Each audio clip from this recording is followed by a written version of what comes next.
একটি মানবিক বাংলাদেশ গড়ার, যে বাংলাদেশে সকল ধর্ম বর্ণের মানুষ মিলেমিশে শান্তিতে বসবাস করবে এবং যার যার যোগ্যতা অনুযায়ী, দক্ষতা অনুযায়ী জাতি গঠনে, উন্নয়নে অবদান রাখবে। এখানে কোনো ধরনের বৈষম্য হবে না। এর জন্য তারা রাস্তায় নেমে স্লোগান দিয়েছিল, উই ওয়ান্ট জাস্টিস। আমরা চাই ন্যায় বিচার।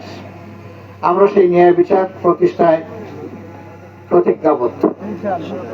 আল্লাহ আমাদের এই কমিটমেন্ট পূরণ করার তৌফিক দান করুন। আমরা তাদের স্বপ্ন বাস্তবায়নে কাজ করে যাব ইনশাআল্লাহ। আমাদের নিজস্ব কোনো এজেন্ডা নাই। আপনারা দেখেছেন 5 আগস্টের পর থেকে 24 সালের এ পর্যন্ত আমরা কোনো চাঁদাবাজি করি নাই, আমরা কোনো দখলদারি করি নাই, আমরা কোনো দুর্নীতি করি নাই, আমরা মামলা দিয়ে মানুষকে হয়রানি করি নাই, আমরা কারো উপর ব্যক্তিগতভাবে প্রতিশোধ নেই নাই। বরঞ্চ আমরা চেয়েছি একটি শান্তির বাংলাদেশ গঠন করার জন্য জাতিকে ঐক্যবদ্ধ করতে। আমরা আমাদের জাতিকে বিভক্ত করতে দেব না। এই বিভক্তির অবসান ঘটানোর জন্যই আমরা 10টি দল একত্রিত হয়েছে, 10 মিলে আপনাদের সামনে এসেছি। আমরা বাংলাদেশের 300 আসনে পারস্পরিক সমঝোতার ভিত্তিতে বিভিন্ন দল থেকে আমরা প্রার্থী দিয়েছি। এখানে আমার সাথে কিছু প্রার্থী আছেন।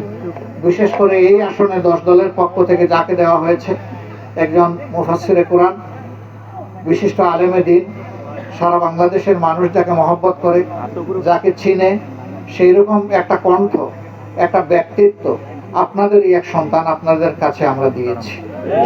আমরা আশা করি আপনারা তার পাশে থাকবেন। তার পাশে থাকার মানে বাংলাদেশের পাশে থাকা, তার পাশে মানে যুবকদের প্রত্যাশার পাশে থাকা, তার পাশে থাকা মানে মা বোনদের নিরাপদ একটা বাংলাদেশের একটা ঠিকানার পাশে থাকা। আমরা কথা দিচ্ছি, জীবন যাবে, অন্যায়ের কাছে মাথা নত করবে। যেভাবে আবু সাঈদরা বুক পেতে দিয়েছিল, দেশের জন্য ওইভাবে বুক পেতে দিতে রাজি আছি। কিন্তু দেশের 1 ইঞ্চি জমির সম্মান কারো কাছে বন্ধক রাখবো না। আল্লাহ যেন এই তৌফিক দান করেন। আমরা এগিয়ে যাব, সবাই মিলে এগিয়ে যাব ইনশাআল্লাহ। সাংবাদিক বন্ধুরা আমাদের পাশে থাকবেন, সহযোগিতা করবেন। আজকে এতটুকুই। আল্লাহ তাআলা এই এলাকার উপর শান্তি এবং রহমত বর্ষণ করুন। আবু সাঈদের উসিলায় এই এলাকাকে আল্লাহ তাআলা সম্মানিত করুন। আল্লাহ আমাদের দেশকে সম্মানিত করুন। আসসালামু আলাইকুম।